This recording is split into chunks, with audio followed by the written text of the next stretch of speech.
membantu agama Allah. Seperti mana yang pernah diucap dan diungkapkan oleh Nabi Allah Isa ibnu Maryam kepada para pengikutnya. Dia bertanya kepada mereka, man ansari ilallah, siapa yang nak menjadi pembantu dan pembela agama Allah? Maka dengan penuh kekuatan dan keazaman, para pemuda yang ada ketika itu menjawab, nahnu ansarullah, kamilah pembantu dan pembela agama Allah Subhanahu wa ta'ala. Yang dihormati lagi dikasihi yang berbahagia Al-Fadhil Saudara Rashidi Razak, Pengarah Jabatan Amal Wilayah Dewan Pemuda Wilayah Persekutuan. Yang berbahagia seluruh kepimpinan Dewan Pemuda PAS Wilayah Persekutuan, Pilihan Kuasa Jabatan Amal Wilayah Persekutuan, sahabat-sahabat para pemuda yang dirahmati Allah sekalian. Pertama dan selamanya, marilah sama-sama kita merafakkan rasa syukur kepada Allah Subhanahu wa ta'ala kerana alhamdulillah di atas taufik dan hidayah daripada Allah dapat sama-sama kita bertemu dan berkumpul pada malam pesta muda-mudi, malam Pak Ma'un. Ana kali pertama dirisik oleh sahabat-sahabat amal wilayah untuk hadir ke malam pesta muda-mudi. Ana terlintah nak pergi ke Uptown beli seluar jeep. Bukan untuk ubah imej, tapi rasa nak try catchy dengan barangkali suasana yang ada. Maka ada hikmah juga bila tidak beberapa kali jadi nak datang ke Darul Amal, ke Baitul Amal, melihat dalam Facebook, dalam WhatsApp yang di-post gambar-gambar malam Pak Ma'un ni, rupa-rupanya alhamdulillah tidak sampai ke tahap nak kena pergi beli seluar jin lah. Bukan tak boleh pakai, tapi bila ustaz pakai ni dia lain macam sikit. Walau bagaimanapun, dengan tertunda-tundanya beberapa kali, alhamdulillah pada malam ini saya bertemu dengan sahabat-sahabat para pemuda dan Jabatan Amal Wilayah Persekutuan. Bagi pihak pribadi saya merakamkan jutaan terima kasih kepada sahabat-sahabat yang sudi panggil untuk berkongsi dengan semua pada hari ini. Sahabat-sahabat yang dirahmati Allah sekalian, bila disebutkan sebagai pemuda PAS, sebagai pemuda Ansarullah, sebenarnya inilah salah satu daripada kunci keseronokan dan kelazatan kita anak-anak muda untuk duduk dalam perjuangan PAS. Inilah kunci. Dalam tajuk yang diberikan, dan kita yakin tidak salah pada tajuk tersebut. Kerana bila kita telah berintimak dengan PAS, dengan perjuangan PAS, maka kita menjadi pemuda PAS. Bila kita menjadi pemuda PAS, kita tengok perjuangan PAS adalah perjuangan yang selari dengan apa yang pernah dibawa oleh generasi-generasi terdahulu, termasuklah di kalangan para nabi dan para rasul alaihi wassalatu wassalam. Maka Allah Ta'ala menamakan golongan Ansarullah itu dalam ayat yang selalu kita dengar, iaitu Allah Ta'ala mengisahkan tentang anak-anak muda yang turut bersama dengan perjuangan yang dibawa oleh Nabi Allah Isa alaihissalam. Kita tahu Nabi Allah Isa, Allah Ta'ala turunkan dan hidupkan Nabi Allah Isa dalam kelompok masyarakat umat Bani Israel yang degil. Umat Bani Israel ni umat yang degil, umat yang tak dengar cakap, umat yang tak makan zaman. Dan apa sahaja istilah yang sesuai dengan umat Bani Israel, itulah yang Allah Ta'ala rakam berulang-ulang kali dalam Al-Quran. Sebab itu Nabi SAW pernah sebut dalam sebuah hadis, kanat Bani Israel tasusuhumul anbiya. Adalah Bani Israel itu mereka ditakbir dan dipimpin oleh di kalangan para nabi. Apabila seorang nabi telah wafat, Allah Ta'ala ganti nabi lain untuk mentadbir golongan Bani Israel. Sehingga sampai ke tahap hampir setiap kampung di zaman Bani Israel itu ada para nabi. Maka dalam keadaan masyarakat Bani Israel menolak apa yang dibawa oleh Nabi Allah Isa, ketika itu ada kelompok anak muda yang setengah riwayat sebut 8 orang, yang setengah riwayat sebut 10 orang, yang setengah riwayat sebut 12 orang. Maknanya kumpulan anak muda yang tidak ramai. Walaupun mereka tidak ramai, tetapi kualiti mereka cukup memberikan inspirasi kepada kita anak muda yang hidup pada hari ini. Apabila disoal oleh Nabi Allah Isa, man ansari ilallah, siapa yang nak jadi pembantu dan pembela, nak menjadi ansarullah? Ketika itu mereka menjawab, nahnu ansarullah, kamilah pembantu dan pembela dan merupakan ansarullah. Jawapan yang disampaikan dalam keadaan spontan, tidak mikir 3-4 kali.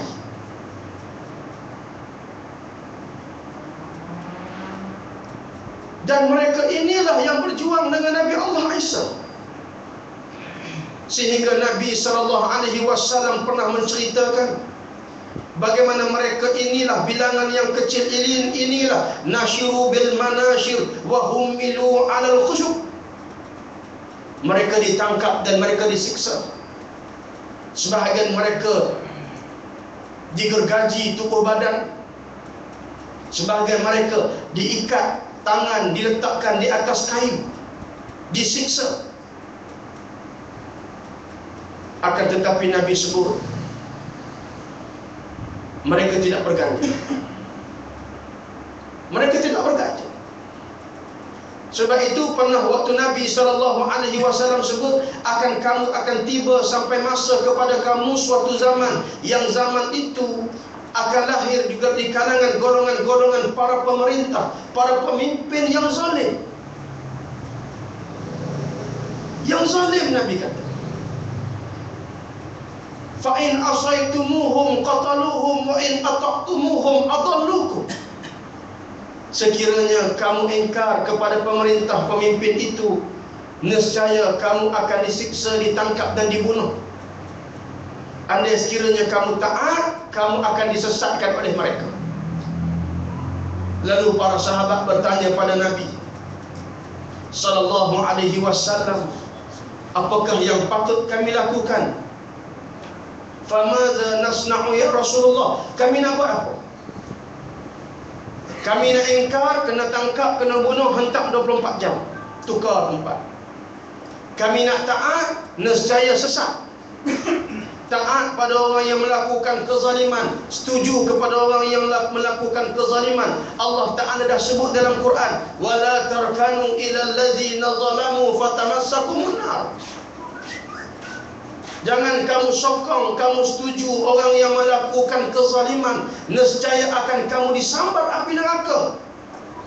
Maknanya, bagaimana Allah Ta'ala nak sebutkan kepada kita, zalim ni bukan hanya buat, tetapi padan dengan setuju dan sokong, termasuk di kalangan golongan yang akan disambar, diazab oleh Allah dalam api neraka. Maka sahabat confused, tanya Nabi, nak buat macam mana? Kami nak ikut kah? Kami nak ingkar? Kalau ikut sesat, kalau engkar kena bunuh. So nak buat macam mana? Maka Rasulullah sallallahu alaihi wasallam jawab, maka oleh itu kamu lakukan seperti mana yang pernah dilakukan oleh pengikut-pengikut setia Nabi Allah Isa ibn Maryam. Mereka disiksa, mereka ditangkap, mereka dibunuh, mereka dilakukan kezaliman mengikut suka hati golongan-golongan yang menzalimi mereka. Nabi kata, mautu fi ta'atillah khairun min hayati fi maksiatillah.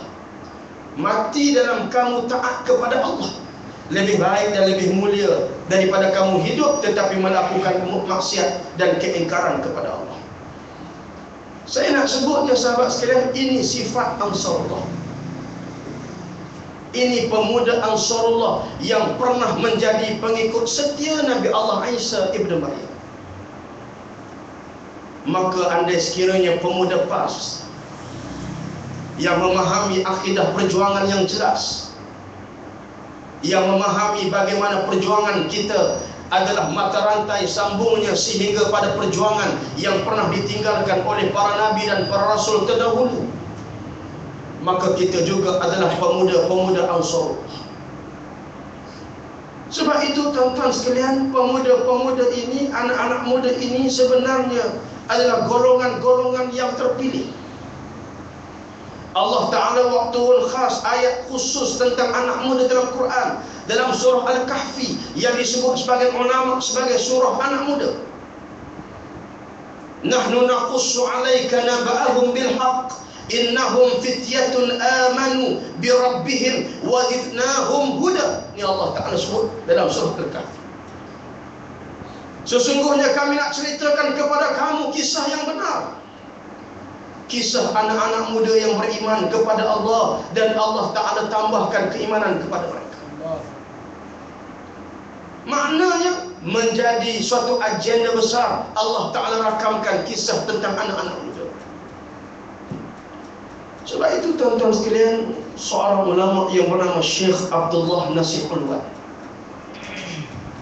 dalam kitabnya yang ditulis Daurus Syabab fi Hamli Risalatil Islam, peranan pemuda, peranan anak muda dalam memikul risalah Islam.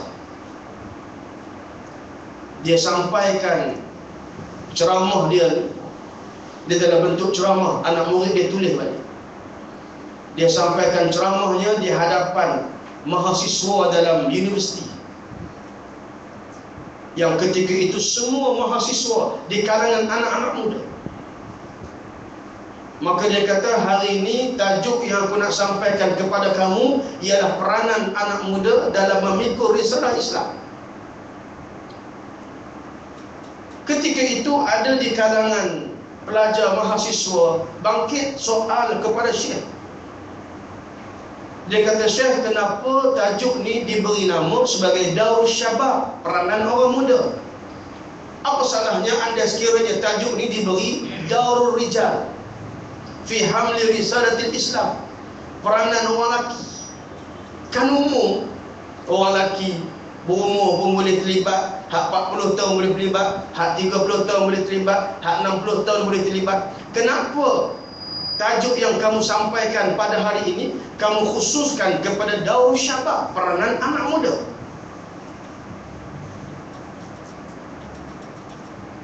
Lalu mereka ternanti-nanti apa jawapan Syekh. Begitu juga kita ternanti-nanti apa jawapan. Kenapa tak letak Daurul Rijal? Kenapa meletakkan Daurus Syabab, peranan anak muda? Ketika itu Syekh Abdullah Nasir Ulwan dia jawab, ada dua wajah, ada dua sebab kenapa dia meletakkan tajuk Daurus Syabab, tidak Daurul Rijal fi Hamli Risalatil Islam. Yang pertama, dia sebut bagaimana baginda Rasulullah sallallahu alaihi wasallam amat menitik beratkan terhadap golongan generasi anak muda. Nabi sendiri amat menitik beratkan persoalan pembinaan dan pembentukan anak muda. Jangan kata orang lain, Nabi sendiri. Maknanya apabila Rasulullah sallallahu alaihi wasallam menitik beratkan persoalan pembinaan dan pembentukan anak muda, sudah barang pasti ada agenda besar yang anak muda nak bawa. Sebab tu kalau kita lihat generasi di kalangan para sahabat Nabi terdiri di kalangan orang muda. Sayyidina Abu Bakar As-Siddiq radhiyallahu taala anhu, sekalipun dikenali sebagai senior di kalangan sahabat, pun 3 tahun muda daripada Nabi. Waktu Nabi dapat wahyu usia 40 tahun, Sayyidina Abu Bakar baru berusia 37 tahun. Sayyidina Umar waktu menerima Islam, melafazkan syahadah di hadapan Nabi sallallahu alaihi wasallam, umur Sayyidina Umar baru mencecah 23 tahun, 27 tahun. Semua tahu waktu Sayyidina Umar masuk Islam, dia dapat tahu kata adiknya telah masuk Islam. Dia bawa keluar pedang dia. Orang kata habis lah, kali ini Muhammad kena. Kerana jarang apabila Umar menghunuskan pedang, jarang dia sarung balik dalam keadaan pedang dia tidak dibasahi dengan darah. Pasti akan darah terlekat pada pedang. Maka dia cari. Bila cari, duduk di hadapan pintu rumah adiknya itulah, ketika itu dia mendengar beberapa bacaan ayat Quran yang telah dibaca. Allah Ta'ala mengetuk pintu, memberikan hidayah kepada hati Sayyidina Umar. Waktu tu usia 27 tahun. Maknanya fresh sebagai seorang anak muda. Dia bertanya di mana Nabi, maka mereka tuju dan arahkan Umar pergi ke rumah Arkam bin Abi Al-Arkam, yang memberikan rumahnya dijadikan sebagai markas, sebagai darul amal. Arkam bin Abi Al-Arkam menginfakkan rumah, memberikan rumah, yang rumahnya dikira sebagai strategi, duduk dalam kawasan berhampiran antara Bukit Safa dan Marwah dengan Kaabah, duduk di tengah-tengah tersebut. Maka orang kafir dia takkan fikir Muhammad boleh buat markah tengah-tengah tempat orang kafir duk kumpul. Betul tak? Macam kita bawa motor ataupun bawa kereta, rotek tak ada, tempat yang paling selamat parking balai polis.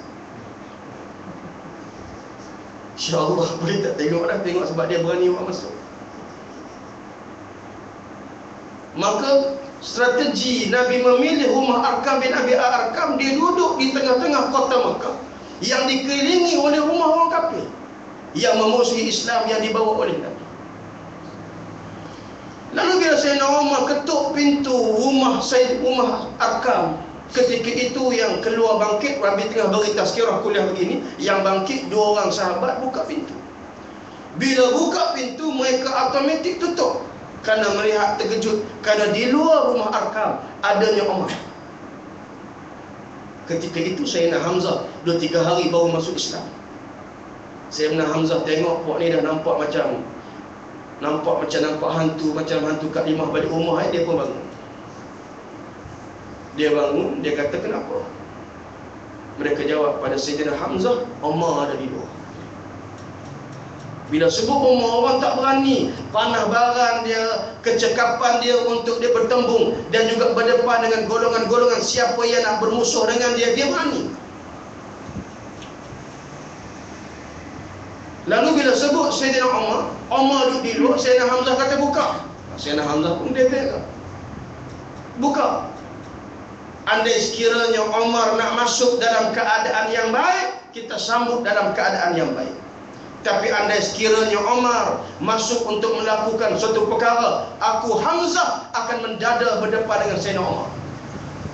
Bila buka, Umar masuk dengan baik, akhirnya lafaz syahadah di hadapan Nabi sallallahu alaihi wasallam. Maka ketika itu sahabat-sahabat sekalian, Sayyidina Umar tanya satu soalan kepada Rasulullah sallallahu alaihi wasallam.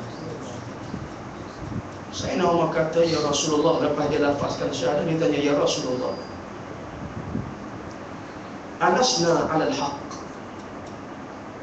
Adakah perjuangan kita ni perjuangan yang benar? Betul tak betul perjuangan kita?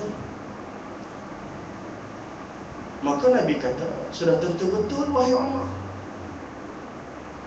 Dah kalau betul, kenapa kita sembunyi? Kenapa tak boleh pakai mikrofon? Kenapa tak buat tempat terbuka? Kenapa kita sembunyi-sembunyi? Ni soalan Umar kepada Rasulullah. Boleh rujuk dalam kitab Tarikhul Khulafa karangan Imam Suyuti. Bila Nabi dengar begitu, akhirnya Nabi mengarahkan sahabat-sahabat keluar. Satu kumpulan yang dipimpin oleh Sayyidina Hamzah, satu kumpulan yang dipimpin oleh Sayyidina Umar, keluar barak berdemonstrasi daripada rumah Arkam menuju ke Kaabah. Sambil bertakbir, melaungkan takbir, macam kita demo.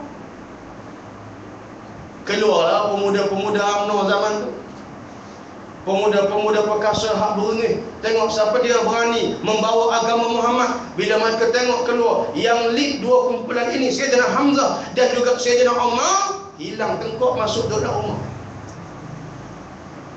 Ini yang kita nak, supaya lahirnya pemuda-pemuda Jabatan Amal Wilayah, lahir seorang Hamzah dan seorang Umar. Barangkali tidak ada orang lain lah. Umar sudah tentu ditala kepada pengarah Jabatan Amal.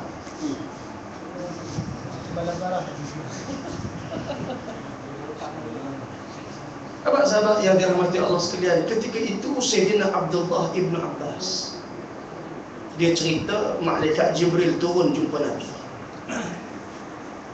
Malaikat Jibril turun jumpa Nabi, cerita kepada Nabi, ya Rasulullah, laqad istabsyara ahli sama' bi islami Umar. Ketika ini telah bergembira penduduk langit disebabkan Islamnya Sayyidina Umar. Allahu Akbar. Sahabat-sahabat yang dirahmati Allah, ketika itu usianya 27 tahun. Begitulah juga dengan sahabat-sahabat yang lain.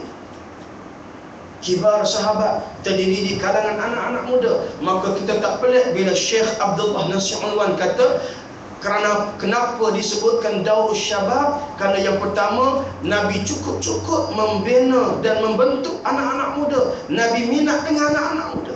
Bahkan dalam berbagai hadis-hadis Rasulullah SAW menceritakan tentang kelebihan anak-anak muda. Antaranya yang disebutkan, bagaimana Nabi SAW dalam usaha untuk memastikan anak-anak muda mereka dibentuk dengan akhlak-akhlak yang baik. Sebab tu kita pemuda-pemuda PAS ni sahabat sekalian, kita kena ada akhlak yang membezakan akhlak kita dengan pemuda UMNO. Kita tidak boleh sama akhlak kita seperti mana akhlak pemuda UMNO, tak boleh. Sudah tentu akhlak para pemuda Islam, pemuda Ansarullah, dia mesti pemuda yang berakhlak dengan akhlak mahmudah, yakni akhlak yang terpuji, yang telah digariskan oleh agama. Nabi SAW sebut dalam sebuah hadis, Inna Allah la yu'jibu minasyab allazi laysat lahu sabwah. Sesungguhnya Nabi sebut Allah Subhanahu wa ta'ala amat ta'ajub, amat kagum kepada anak-anak muda yang tidak rosak akhlak. Dia anak muda, jiwa dia sebagai orang muda yang senantiasa gairah menuntut segala perkara yang baru yang ada dalam kehidupan, tetapi dia berjaya mengongkong, dia berjaya memelihara, dia berjaya menjaga akhlaknya daripada rosak. Maka Nabi sebut sesungguhnya Allah kagum dengan anak-anak muda. Maka kita pemuda PAS kena jadi pemuda ini yang Allah Ta'ala kagum dengan akhlak kita. Maka sudah barang pasti yang boleh mengikat kita dengan akhlak yang baik adalah apabila kita duduk dalam pemuda PAS. Kita ada usrah, kita ada kuliah haraki, kita ada rekokfit, kita ada malam Pak Ma'un. Ini semua wadah dan juga platform untuk mengikat dan juga untuk mengisi agar akhlak kita lahir sebagai akhlak golongan-golongan generasi anak muda yang dikagumi oleh Allah Subhanahu wa ta'ala. Itu pertama. Yang kedua, sahabat-sahabat sekalian, kenapa Nabi SAW amat menitik berat pembinaan anak-anak muda? Kerana disebutkan sesungguhnya baginda SAW mau supaya anak-anak muda ini mereka senantiasa berusaha untuk beriltizam mentaati Allah. Tidak boleh kita setting dalam pemikiran kita untuk taat pada Allah, untuk jadi orang yang patuh pada Allah, tunggu kita pencet nanti, tak boleh. Dan ini pemikiran yang ada dalam sebahagian besar masyarakat. Muda lagi, time ni nak enjoy. Tidak salah pada enjoy tersebut. Salahnya apabila kita mengenepikan kepatuhan dan ketaatan kita kepada Allah. Anak-anak muda, enjoylah kamu semua, tapi jangan kamu tidak patuh pada Allah. Kerana Nabi sebut supaya kena patuh pada Allah. Kelompok yang jarang nak patuh pada Allah ialah anak muda, kerana mereka mengambil peluang usia muda mereka untuk try, untuk berusaha meniru dan mengambil peluang apa saja yang baru dalam urusan kehidupan mereka. Maka Nabi sebut bagaimana anak-anak muda, Nabi nak supaya mereka itu menjadi golongan hamba, golongan-golongan yang patuh pada Allah. Dan Nabi SAW sebut dalam hadis untuk mengangkat anak-anak muda yang berjaya menjaga dan memelihara diri mereka agar taat dan patuh pada Allah. Dalam hadis yang masyhur, Rasulullah SAW bersabda, "Sab'atun yuzilluhumullah fi zillihi yawma la zilla illa zillu." 7 golongan Nabi sebut, ni Nabi sebut. 7 golongan Nabi sebut yang akan mendapat limpahan dan juga lindungan, payungan daripada Allah Subhanahu wa taala pada hari akhirat, yang tidak ada lindungan dan payungan melainkan lindungan dan payungan daripada Allah. Salah satu daripada 7 golongan itu Nabi sebut wasyabun nasha'a fi ibadati rabbih. Anak-anak muda yang sanggup menghabiskan usia muda mereka untuk tunduk dan patuh pada Allah. Ini, sahabat-sahabat, gambaran tentang bagaimana perihal anak-anak muda yang Nabi berikan penekanan kepada mereka. Dan ada beberapa perkara yang lain yang disebutkan oleh Syekh Abdullah Nasir Unwan dalam membahaskan kenapa Nabi menitik beratkan berhubung dengan persoalan anak muda. Itu gambaran yang pertama. Yang kedua, Syekh Abdullah Nasir Unwan sebut antara sebab dia meletakkan tajuk sebagai Daurus Syabab, peranan anak muda untuk memikul dan membawa risalah Islam. Yang kedua, kerana dia sebut sesungguhnya anak-anak muda, para pemuda pada setiap zaman, pada setiap tempat yang menjadi pelupur, yang telah tercatat dalam sejarah dan sirah zaman demi zaman, yang bangkit untuk menjadi tiang kepada umat Islam, pengukuh kepada umat Islam, perjuang dan juga mempelopori perjuangan kebangkitan umat manusia adalah dipelopori oleh anak-anak muda. Tak kira zaman mana, tak kira tempat mana, tak kira aliran pemahaman macam mana, pastinya yang mempelopori kebangkitan umat adalah anak-anak muda. Maka Syekh Abdullah Nasir Unwan kata, maka sebab itulah kenapa aku meletakkan Daurus Syabab fi hamli risalatil Islam, meletakkan tajuk atas nama peranan anak muda dalam memikul risalah Islam. Sahabat-sahabat, para pemuda Ansarullah yang dikasihi sekalian, sementara baginda Nabi kita Muhammad SAW sendiri melahirkan generasi anak muda yang cukup luar biasa. Tuan-tuan, sahabat-sahabat sekalian, kalaulah kita kata kita tak boleh menjadi pemuda Ansarullah, menjadi pemuda yang terlibat dengan perjuangan Islam disebabkan kekangan dan kekongan keluarga yang memberikan limpahan kekayaan kepada kita, kita silap. Kerana generasi di zaman Nabi sallallahu alaihi wasallam ada generasi anak muda yang sanggup meninggalkan kesedapan kemewahan dia untuk hidup berjuang bersama dengan Nabi. Sudah tentu kita kenal nama Sayyidina Mus'ab bin Umair, yang kalau kita buka dalam kitab Rijal Haulir Rasul, anak-anak muda yang duduk di keliling Rasul, kita boleh cari, ada buku terjemahan. Dia bawa lebih kurang 40 nama di kalangan para sahabat yang duduk di keliling Nabi, yang merupakan para pemuda yang bersama dengan Nabi. Nombor satu nama yang keluar ialah Mus'ab bin Umair.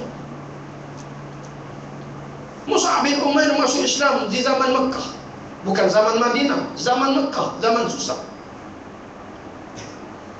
Dalam keadaan zaman susah, dia hidup dalam keluarga yang mewah, dilimpahi kekayaan, dilimpahi dengan kemewahan hidup. Apabila keluarganya, ibunya seorang yang kaya raya.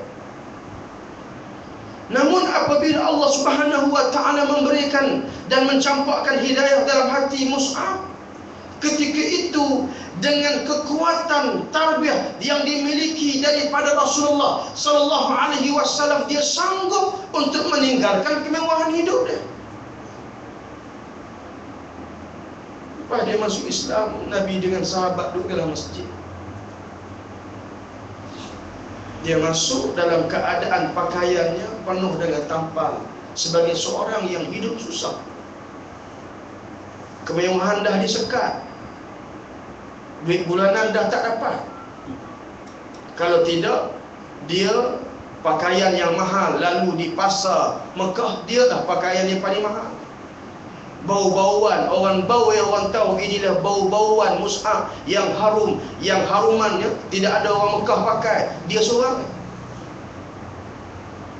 Tapi dia tinggal semua. Kalau kita nak kata kita susah sebab kita terikat dengan kekayaan, dengan kerja kita, dengan Mus'ab boleh tinggal. Saya bukan nak minta kita tinggal kerja, tidak, tapi nak sebutnya Mus'ab telah bukti. Alasan apa yang kita tak terlibat dengan perjuangan kita? Maka bila masuk, sahabat-sahabat tengok, Nabi kata laqad ra'aitu Mus'aban hadha wa ma bi Makkah an'ama 'inda abawaihi summa taraka dhalika kullahu hubban lillahi wa rasulih. Nabi kata sesungguhnya aku lihat Mus'ab, tidak ada seorang pun anak muda yang diberikan kemewah hidup daripada keluarganya melainkan Mus'ab.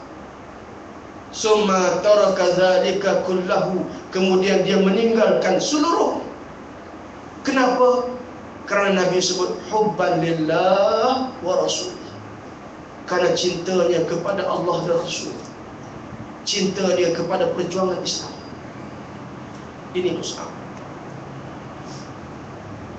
Menjadi orang kepercayaan Nabi walaupun di usia yang muda. Menjadi duta Nabi yang pertama untuk membawa rombongan berdakwah di Yathrib, nama sebelum Madinah. Kenapa Nabi tak pilih Sayyidina Umar? Kenapa Nabi tak pilih Sayyidina Hamzah? Kenapa Nabi tak pilih senior di kalangan sahabat-sahabat lain, Abu Ubaidah Al-Jarrah dan seumpamanya? Kenapa Mus'ab bin Umair dipilih oleh Nabi untuk menjadi duta pertama sekalipun Mus'ab muda? Nak gambarkan bagaimana peranan anak muda yang cukup dititik beratkan oleh baginda Rasulullah sallallahu alaihi wasallam.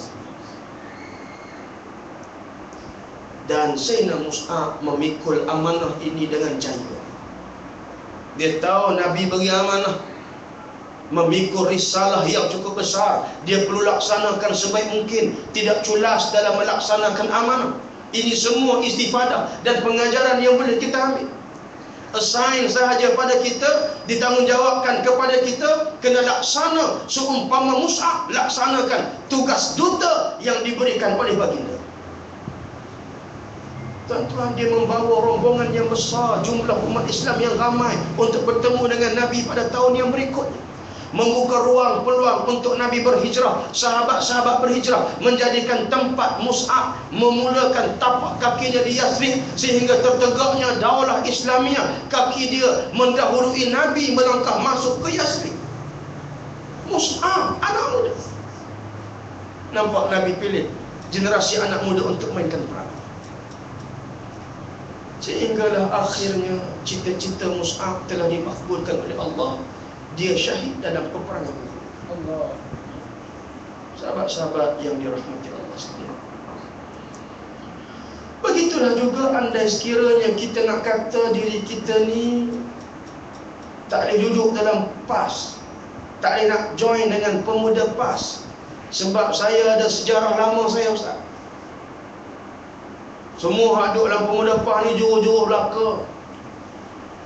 Saya ni zaman silam saya tak mau sebut saya banyak kali dengar cerita begitu. Tak mau sebut dia kalau saya cerita dengan Ustaz apa benda yang saya tak buat. Saya kata tak apalah, kalau dahsyat sangat kamu ni, kamu pernah bunuh orang? Tak adalah sampai bunuh orang, Ustaz. Pernah lawan Nabi, hina Nabi, jadi macam black metal, buat benda-benda yang hina Nabi? Tak pernah. Pernah rancang untuk bunuh Nabi? Sudah tentu tak pernah. Poin yang saya nak sebut, ada seorang sahabat di zaman Nabi, anak muda yang telah zaman silamnya manusia yang jahat, manusia yang bukan setakat jahat, keluarganya jahat, merancang untuk membunuh Nabi, tetapi masuk Islam, menjadi sahabat, dan dia menghabiskan masa dia dalam perjuangan Islam. Akhirnya dia menemui syahid. Siapa dia? Sahabat itu ialah Ikrimah bin Abu Jahal. Kita sebut Ikrimah bin Abu Jahal pun kita faham dah, maknanya anak Abu Jahal. Zaman Nabi, orang yang nama Abu ni semua masalah. Sebahagiannya sampai hari ni rupanya ada masalah juga.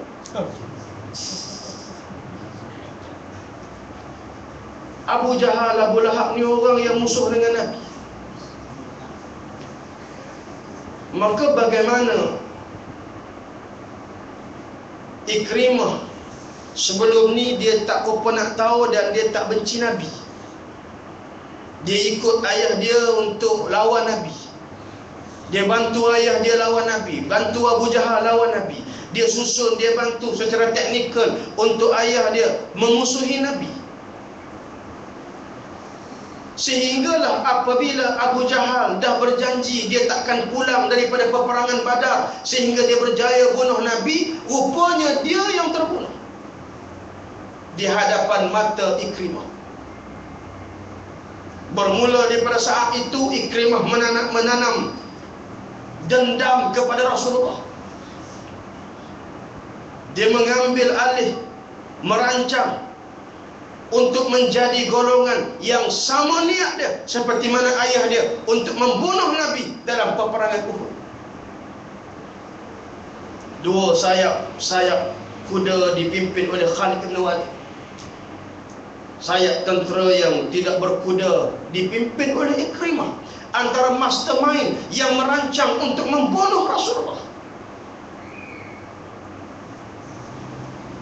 Tapi Allah Ta'ala memelihara Nabi. Ikrimah tidak berjaya walaupun menyentuh di mana-mana anggota Nabi. Walaupun peringkat permulaan Allah Ta'ala berikan peringatan, berlakunya sebahagian permulaan kekalahan, akhirnya Allah Ta'ala beri kemenangan dalam peperangan itu.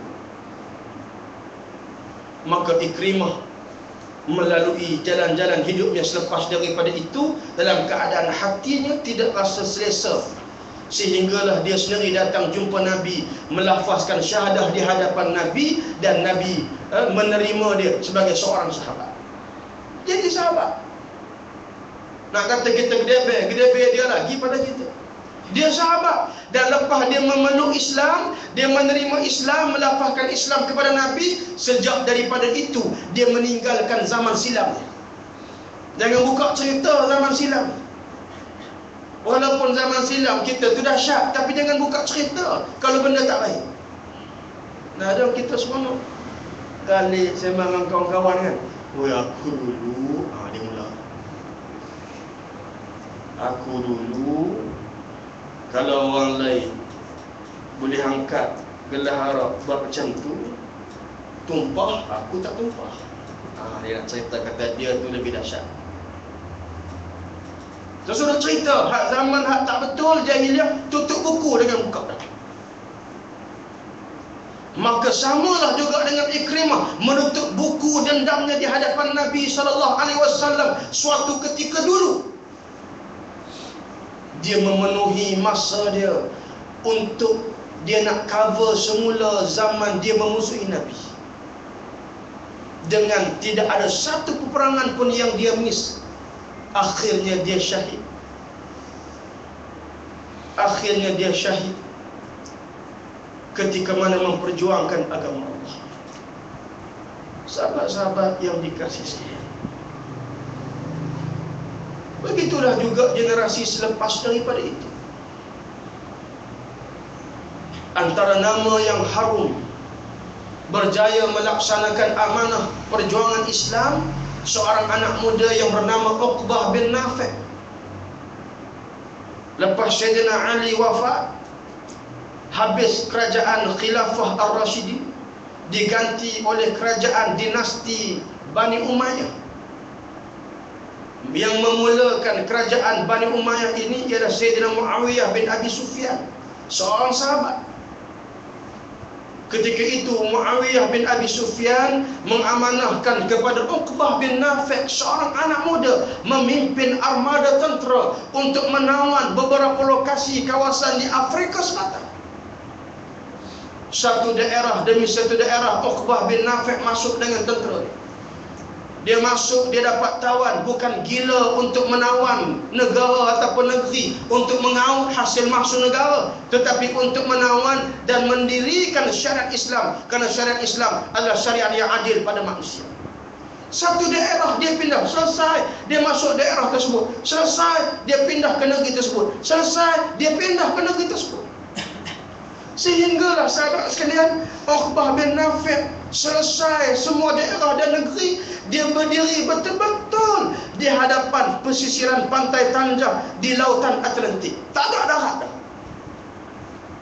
Tak ada darat. Punya bekerja, buat kerja, turun untuk memperjuangkan Islam, menyebarkan Islam, sampai tak ada darat dah Uqbah nak jalan. Agak-agak kita macam darat mana yang kita belum bijak. Jangan jawab. Uqbah bin Nafi' sampai tak ada darat, betul-betul di hadapan lautan Atlantik. Punya ghalib, gairah, seronok, lazat, manisnya dia berjuang. Satu demi satu dia menyebarkan risalah Islam dengan tentera dia yang ada. Dia berkata, dia mendatangkan berdoa pada Allah, Allahumma Rabbi Muhammad, laula hazal bahr la fatahtu dunya fi sabili li'a'la'i kalimati, Allahumma fashhad.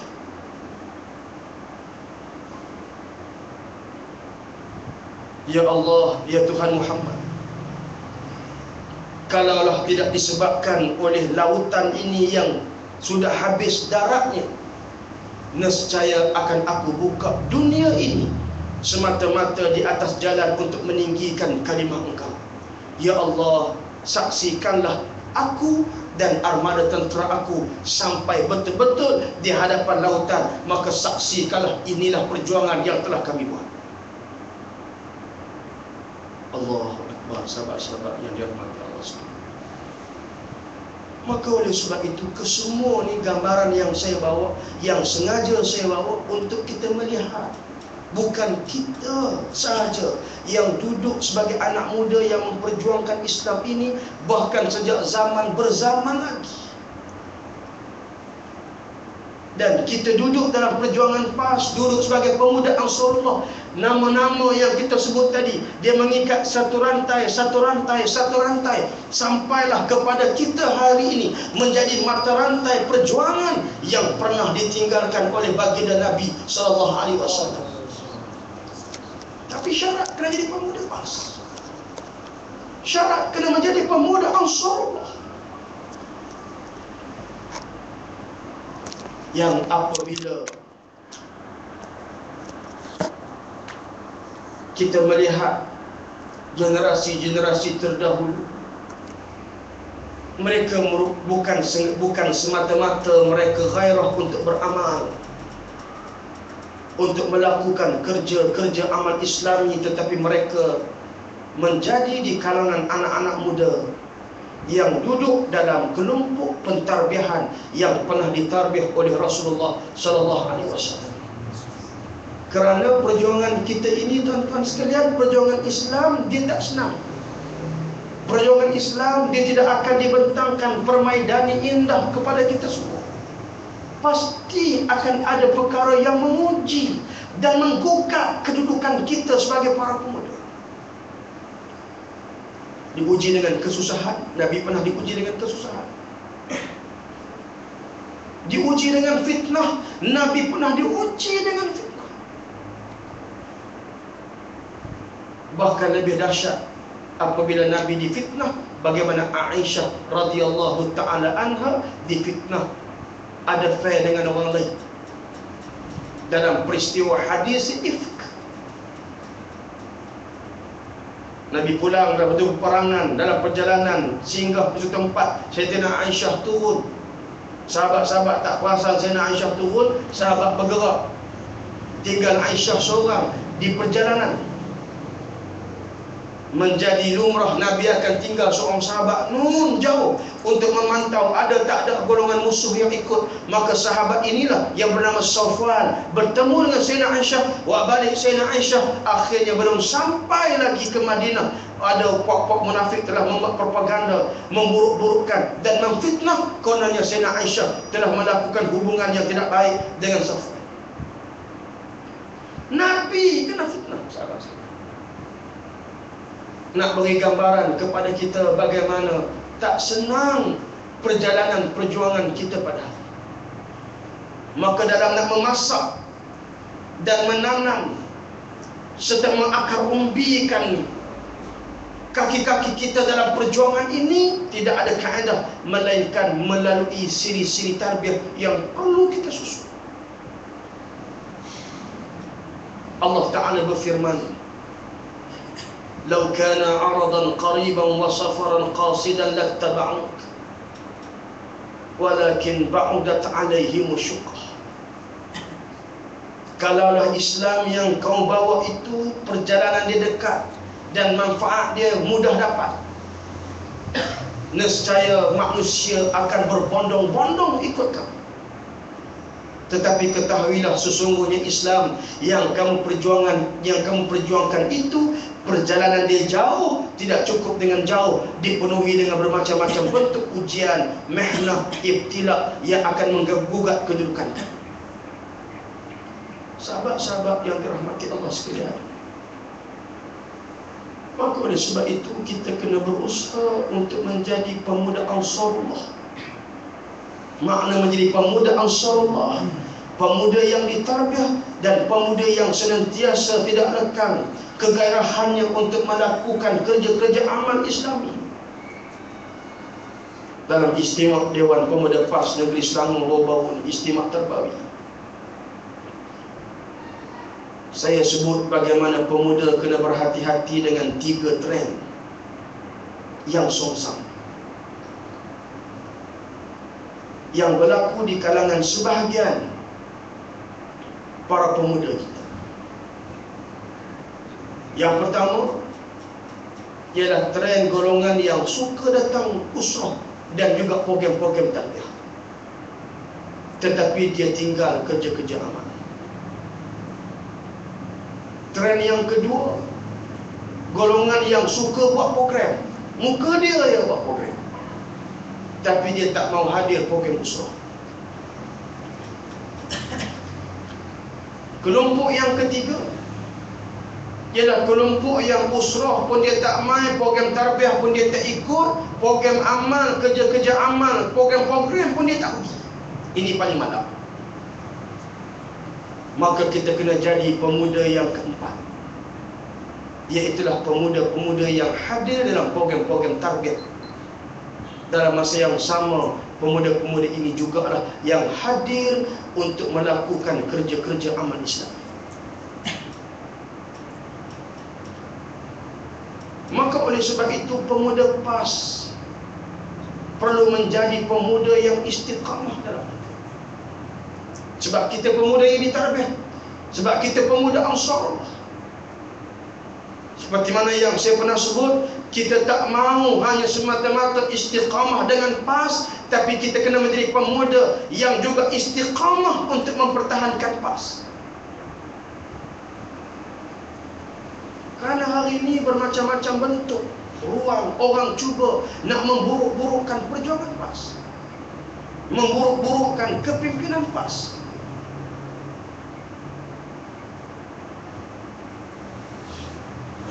Timbul grup-grup yang sengaja mencari ruang kesalahan-kesalahan yang dilakukan. Tak nak pasal-pasal.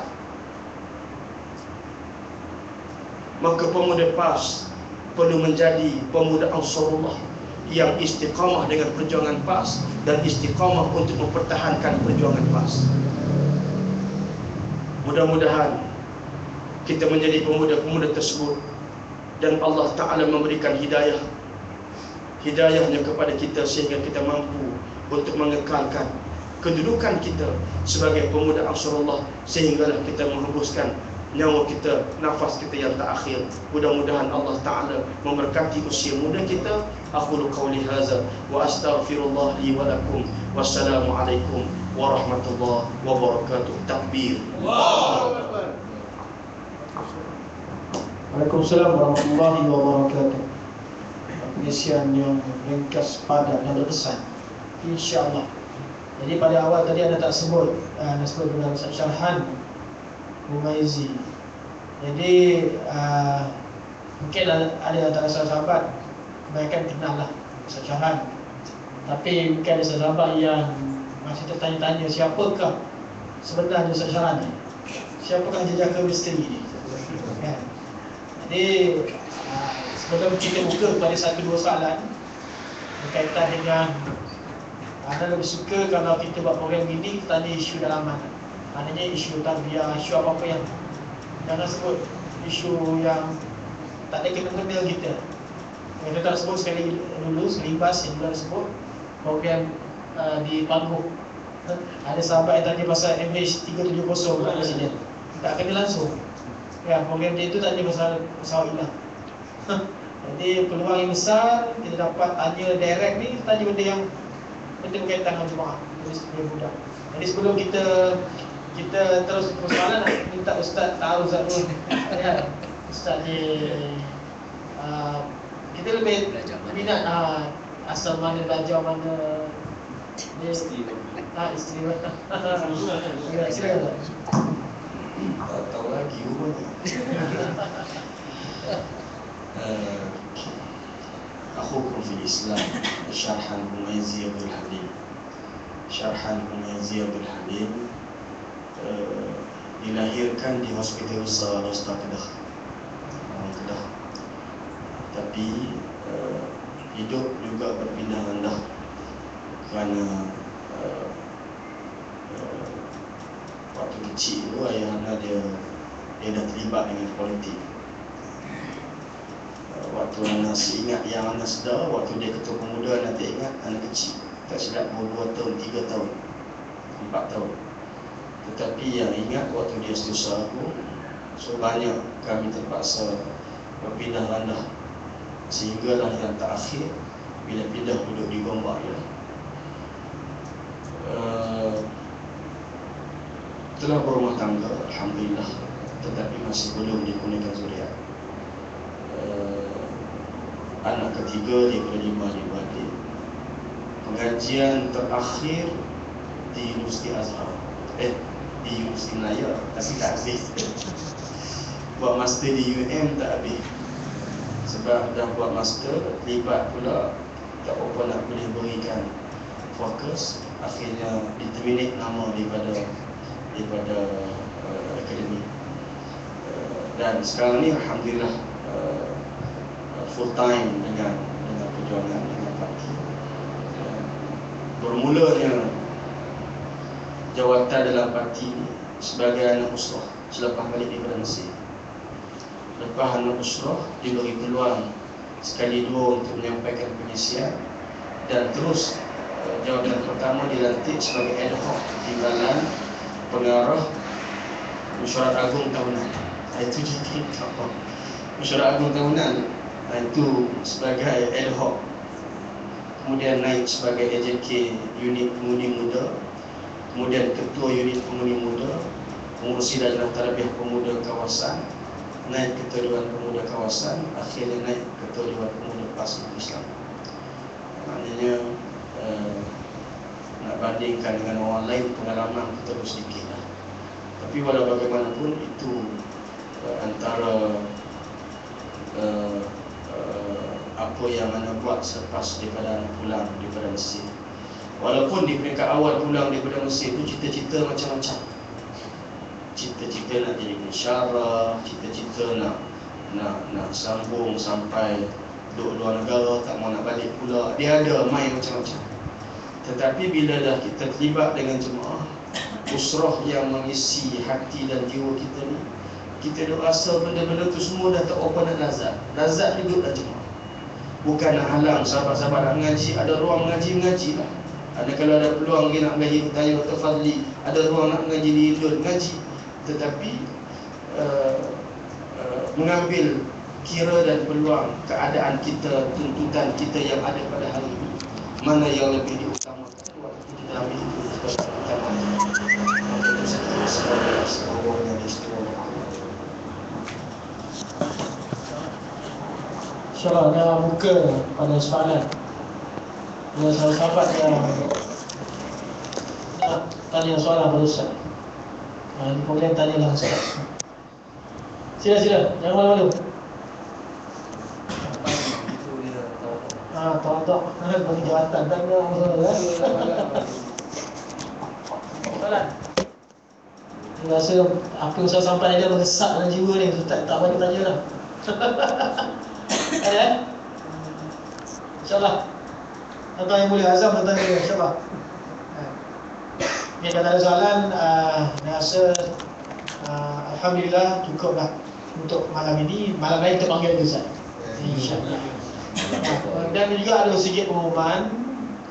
Kita ada program Good Muslim Teens Camp di Tanjung Malim. Bersama dengan Murabi kita orang lah. Alhamdulillah Ustaz Dr. Abdul Aziz Aruf, dia al-tanah dan dia buka camp tu, dan bersama dengan dia buka tahfiz sekali situ. Jadi kita buka kepada 50 penyertaan sahaja, lelaki 12 tahun sehingga 18 tahun. Yuran hanya RM50. Program 12 Disember hingga 14 Disember. Jadi sahabat-sahabat yang ada anak lelaki ataupun adik lelaki berminat, segera pasal 50 penyertaan sahaja dengan RM50. Yang lain, kos-kos lain, pengangkutan, makan, semua kita tanggung dengan RM50. Kemudiannya kepada usia yang terlibat untuk camp ini diminta hadir pada Ahad, malam Isnin, Ahad ini, malam Isnin untuk mesyuarat urusia, seluruh urusia yang berdaftar. Jadi minta hadir lah. Kemudian lagi pengumuman. Tak ada. Minggu depan saja ini. Minggu depan. Minggu depan kita akan bersama dengan Ketua Urusan Ulama Wilayah Persekutuan. Ketua Dewan Ulama Ustaz. Ketua Dewan Ulama Wilayah Persekutuan Al-Fadil Ustaz Azhar bin Yahya Al-Batawi. Jadi itu pun biasa dia ada resmi lagi. Resmi lagi. Kalau kita tengok yang junior pun hebat dah, kita tengok senior semua. Lagi belum terletup besok insya-Allah. Jadi ada lagi untuk pengumuman. Tak apa tidak kita tangguh, kita ucap terima kasih kepada Ustaz sudah hadir dengan kami pada malam ini. Jasa baik Ustaz, semoga Allah Taala beri kebajikan pahala berpanjangan insya-Allah. Sama-sama kita tangguh dengan tasbih kifarah dan suratul Asr.